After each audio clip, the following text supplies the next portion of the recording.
Hebreos capítulo 4. Y los invito a que busquen en sus Biblias para que demos lectura a este capítulo todos juntos.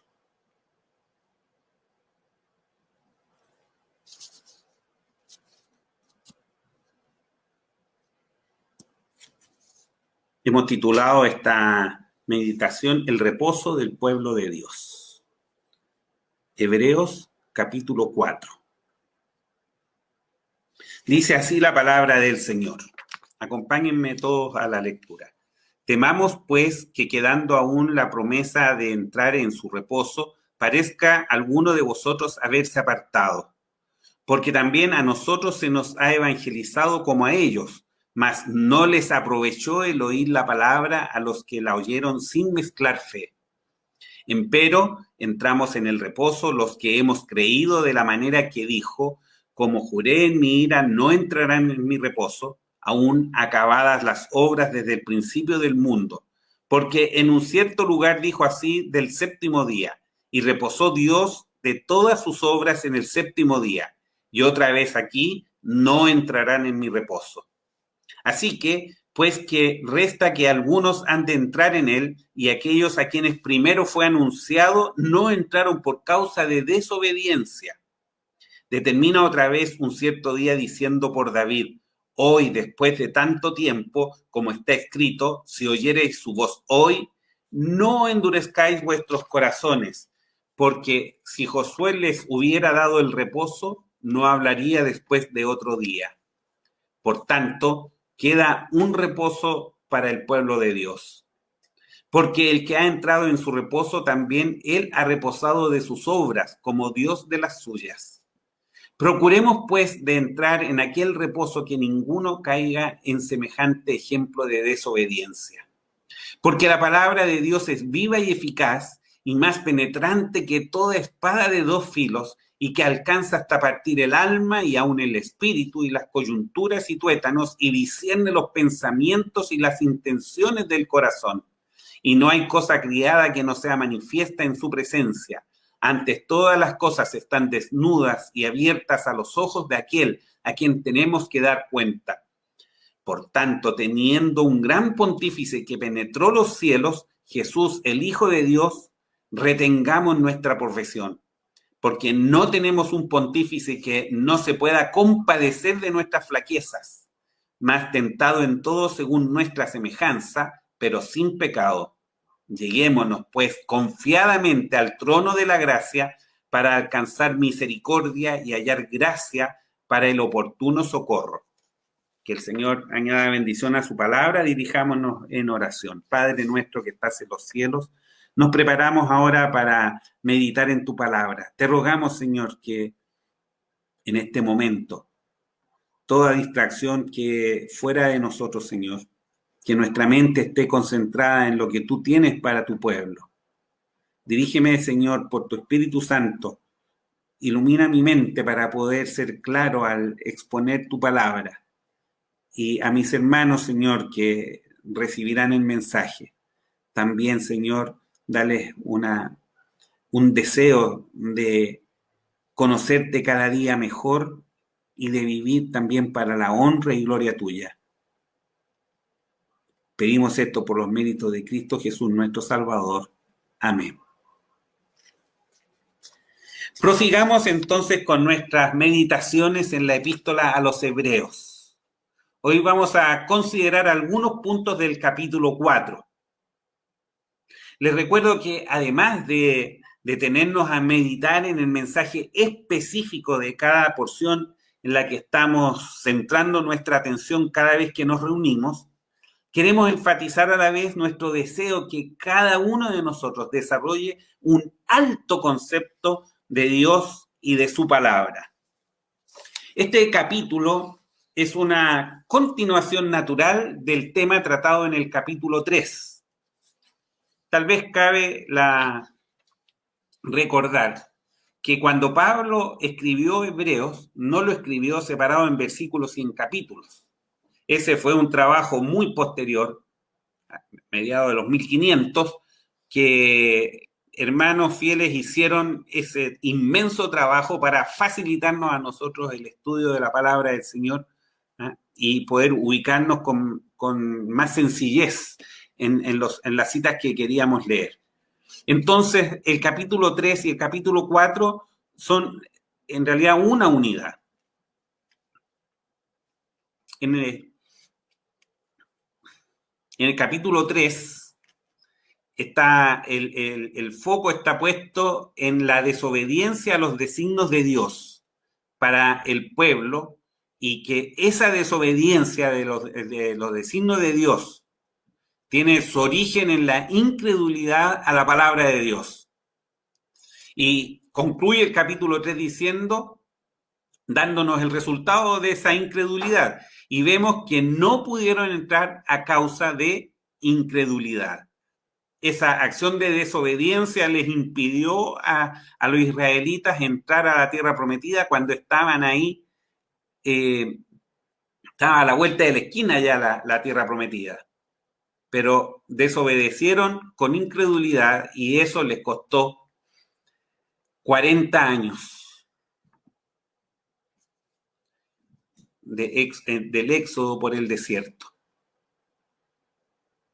Dios los había llevado con mano poderosa desde Egipto al Sinaí, donde estuvieron al pie del monte un año aproximadamente recibiendo la ley y el pacto mosaico o antiguo pacto, en el que Dios se comprometía a cumplir su parte si el pueblo obedecía la ley que les estaba entregando. Leemos en Éxodo, en el capítulo 19, si diereis oído a mi voz. Dios habla con una ternura para dirigirse a su pueblo. Si diereis oído a mi voz y guardareis mi pacto, vosotros seréis mi especial tesoro sobre todos los pueblos. Hermanos, les recuerdo, aquí el que está hablando es Jehová, el Dios todopoderoso, el Dios creador, el Dios que todo lo administra, que todo lo gobierna, que todo está bajo su control, y se lo está dirigiéndose al pueblo de Israel en forma especial, y le está haciendo un ofrecimiento a cambio de la obediencia. Vosotros seréis mi especial tesoro sobre todos los pueblos, porque mía es toda la tierra, y vosotros seréis mi reino de sacerdotes y gente santa, gente apartada para el servicio del Señor, gente santa. Y todo el pueblo respondió a una y dijeron, todo lo que Jehová ha dicho haremos. Y Moisés refirió las palabras del pueblo a Jehová. Eso es lo que conocemos como pacto mosaico o antiguo pacto. Dios entregó su ley, puso las condiciones de obediencia y el pueblo aceptó esas condiciones de obediencia, comprometiéndose a cumplirlas. Pasado un año al pie del monte Sinaí, el pueblo llegó el momento de partir hacia la ansiada tierra prometida. Habían, les recuerdo una vez más, hecho un compromiso de obediencia con Jehová que debían cumplir, pues esa era la cláusula del pacto que al pueblo le correspondía. Hasta ese momento casi todo había andado bien. Habían estado un año detenidos al pie del monte Sinaí, aunque habían mostrado su naturaleza rebelde en varias oportunidades. Podríamos decir que en términos generales fue un tiempo de bonanza para el pueblo y no dudaron un minuto en tomar el compromiso de concurrir al pacto que Dios les proponía. Con la perspectiva del tiempo nos queda claro que ellos no pesaron el compromiso que estaban tomando con Dios. Parte de la forma como Dios trata con su criatura es someterla a pruebas. Y esta es una sentencia que debe estar presente siempre en nuestra mente. Es tan importante, repetiré, para que les quede grabada. Parte de la forma como Dios trata con su criatura es someterla a pruebas. Dios tiene la capacidad de llevar a su criatura a situaciones límites para probar qué tan genuina es la confianza que tiene en Él y en su palabra, y cuál es la disposición que tiene su criatura en obedecerle. La llegada a los límites de la tierra prometida fue una de esas situaciones límites permitidas por Dios para probar al pueblo. Recibieron el informe de los espías enviados a reconocer la tierra y, como vimos en la meditación anterior, se rebelaron contra Dios. No creyeron a Dios. No creyeron que Él los introduciría a esa tierra dándole la victoria sobre sus habitantes del momento. Fueron incrédulos a la palabra de Dios y ese hecho fue severamente castigado por Dios, porque faltaron al pacto que habían solemnemente establecido con Dios. Pablo está rememorando estos acontecimientos históricos en los capítulos 3 y 4 de Hebreos. Y usa, como ya lo vimos la semana pasada, el domingo recién pasado, como referencia al Salmo 95 que acabamos de leer hace unos momentos. Y en lo que veremos ahora, básicamente está haciendo referencia al versículo 11. Por tanto, juré en mi furor que no entrarían en mi reposo. Sin más, vamos a nuestro texto entonces. Los versículos 1 al 3, capítulo 4, versículos 1 al 3, dice: temamos, pues, que quedando aún la promesa de entrar en su reposo, parezca alguno de vosotros haberse apartado, porque también a nosotros se nos ha evangelizado como a ellos, mas no les aprovechó el oír la palabra a los que la oyeron sin mezclar fe. Empero entramos en el reposo los que hemos creído, de la manera que dijo: como juré en mi ira, no entrarán en mi reposo, aún acabadas las obras desde el principio del mundo. Hay un paralelo hermoso entre la entrada a la tierra prometida, que es el final del éxodo desde Egipto a Canaán, y el momento en que enfrentamos el fin de nuestras vidas y nos aprestamos a entrar a la patria celestial, a nuestro reposo. Aquel lugar del que Jesús dijo: no se turbe vuestro corazón, creéis en Dios, creed también en mí. En la casa de mi Padre muchas moradas hay, de otra manera os lo hubiera dicho, voy pues a preparar lugar para vosotros, y si me fuere y os aparejare lugar, vendré otra vez y os tomaré a mí mismo, para que donde yo estoy, vosotros también estéis. Este reposo superior es el que espera a todo hijo de Dios. Es el mismo apóstol Juan que años más tarde lo describe, diciendo: y limpiará a Dios toda lágrima de los ojos de ellos, y la muerte no será más, y no habrá más llanto, ni clamor, ni dolor, porque las primeras cosas son pasadas. El auditorio al que Pablo se dirige al inicio del capítulo 3 es uno, y al llegar al capítulo 4 lo amplía. Él estaba hablando inicialmente a los judíos que llamó hermanos santos, participantes de la vocación celestial. Y ahora incorpora a los judíos que se congregaban porque les parecía atractivo el mensaje del Evangelio, sentían simpatía por la Iglesia de Cristo, pero aún no habían entregado sus vidas a Él. Habiendo escuchado la predicación del Evangelio, no habían creído en Jesucristo para salvación. Nuevamente, no podemos soslayar el hecho cierto de que en toda congregación existe un porcentaje de personas que participan regularmente, que pueden pasar por cristianos, sin embargo, nunca han acudido a los pies de Cristo con un arrepentimiento genuino, depositando su fe en la sangre de Cristo, que es el único medio para arreglar sus cuentas con Dios. Pablo llama la atención para que todos reflexionen en su situación o relación con Dios. Y lo hace de una forma que era muy propia del apóstol. Se incluye para dejar claro que su dependencia de Dios era igual a la de los miembros de la congregación.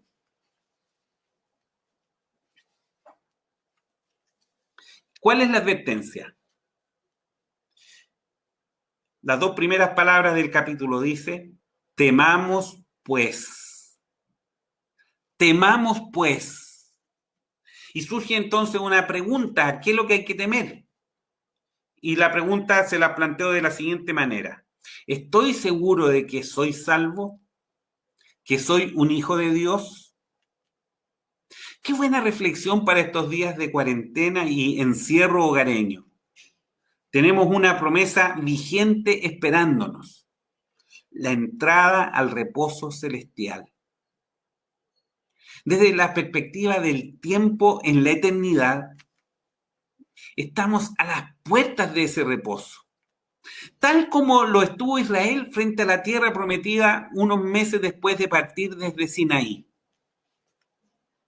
Y ya vimos en nuestra meditación anterior que la perseverancia es una muestra de que somos hijos de Dios.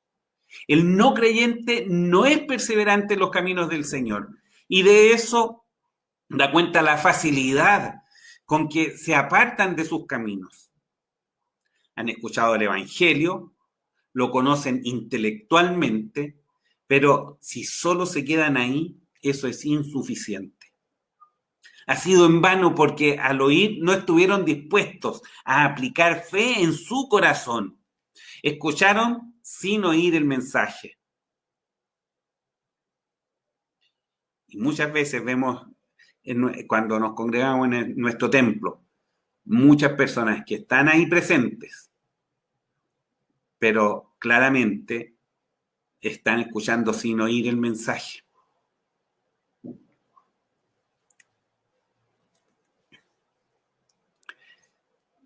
A esta gente les va a ocurrir de la misma forma que le pasó a las vírgenes necias. Cuando reaccionen y se den cuenta de la realidad, los creyentes verdaderos estaremos gozando en la patria celestial y ellos enfrentando la gran tribulación si no han partido antes a la condenación. Para los creyentes no hay lugar a dudas. La palabra del Señor es categórica. El que cree en el Hijo tiene vida eterna, mas el que es incrédulo al Hijo no verá la vida, sino que la ira de Dios está sobre él. Los que hemos creído tenemos nuestro lugar asegurado. No por haber creído como un mérito. Si fuera así, eso sería una obra y la palabra de Dios se encarga de aclararnos que la salvación no es por obra, no es por mérito nuestro. No hemos creído porque somos tan capaces de llegar a creer. No, dice la palabra del Señor, no por obras de justicia que nosotros habíamos hecho, mas por su misericordia nos salvó por el lavacro de la regeneración y de la renovación del Espíritu Santo, el cual derramó en nosotros abundantemente por Jesucristo nuestro Salvador, para que, justificados por su gracia, seamos hechos herederos según la esperanza de la vida eterna. Y en Efesios leemos estos versículos que seguramente todos sabemos. Porque por gracia sois salvos por la fe, y esto no de vosotros, pues es don de Dios, no por obras, para que nadie se gloríe. Demos una mirada ahora a los versículos 6 y 7. Dicen así. Así que, pues que resta que algunos han de entrar en él, y aquellos a quienes primero fue anunciado no entraron por causa de desobediencia. Determina otra vez un cierto día diciendo por David, hoy después de tanto tiempo, como está dicho, si oyereis su voz hoy, no endurezcáis vuestros corazones. Pablo aclara en el versículo 6 que aún hay posibilidad de entrar en el reposo que Dios ofrece a su criatura. Y esa es una gran noticia para los inconversos. Y luego continúa dejando patente una desgracia que es propia de las consecuencias del pecado. No creas, amigo, que tu pecado pasará inadvertido para Dios.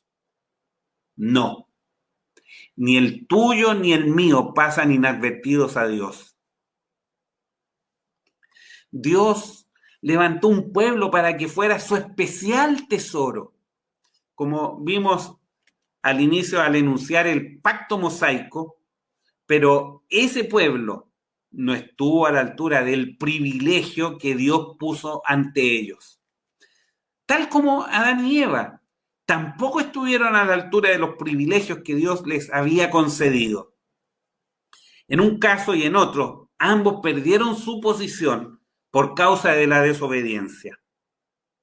En el caso de Adán y Eva, recibieron la maldición de Dios, la expulsión del huerto, pero a la vez acarrearon sobre toda la humanidad el pecado. Sus hijos fueron engendrados con el germen del pecado en sus corazones y nacieron a imagen y semejanza de sus progenitores. Por causa de la desobediencia, perdieron la gloria que Dios les había dado. En el caso del pueblo de Israel, Israel perdió momentáneamente el privilegio de ser el pueblo de Dios y Dios lo reemplazó temporalmente por la iglesia. Juan testifica en su evangelio así: a lo suyo vino y los suyos no le recibieron. Mas a todos los que le recibieron dio potestad de ser hechos hijos de Dios a los que creen en su nombre, los cuales no son engendrados de sangre ni de voluntad de carne, ni de voluntad de varón, mas de Dios. Pero el amor de Dios por su criatura es tan inmensurable que a pesar de merecer la condenación por nuestra desobediencia, aún hoy está llamando al corazón de su criatura con una invitación que dice: si oyereis hoy su voz, no endurezcáis vuestros corazones. Hoy es el día que Dios te da para arreglar tus cuentas con Él. Por hoy llegaremos hasta el versículo 10, que dice: porque el que ha entrado en su reposo, también Él ha reposado de sus obras como Dios de las suyas.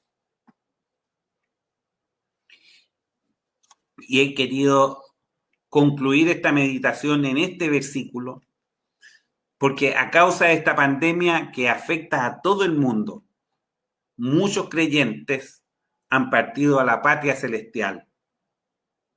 Por eso deseo detenerme brevemente en este texto. Calvino, el gran reformador, escribe de este versículo de Hebreos 4:10. He aquí una definición de aquel perenne sabbat o día de reposo, donde existe la suprema felicidad, cuando exista semejanza entre los hombres y Dios, a quien ellos serán unidos. Este texto debe ser un bálsamo que alivie el dolor y la tristeza natural por un ser querido que ha partido a la patria celestial. Para el mundo, la muerte es un verdadero salto al vacío. Eso sí que es trágico. Pero es un salto que parece al vacío, pero lamentablemente no termina en el vacío. Termina en el infierno. Termina en la condenación eterna.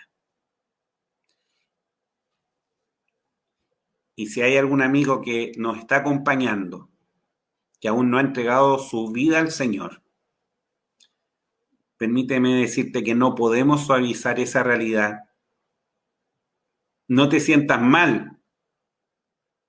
Siente la alegría de tener la posibilidad de volver tu mirada al Señor y entregar tu vida a Él.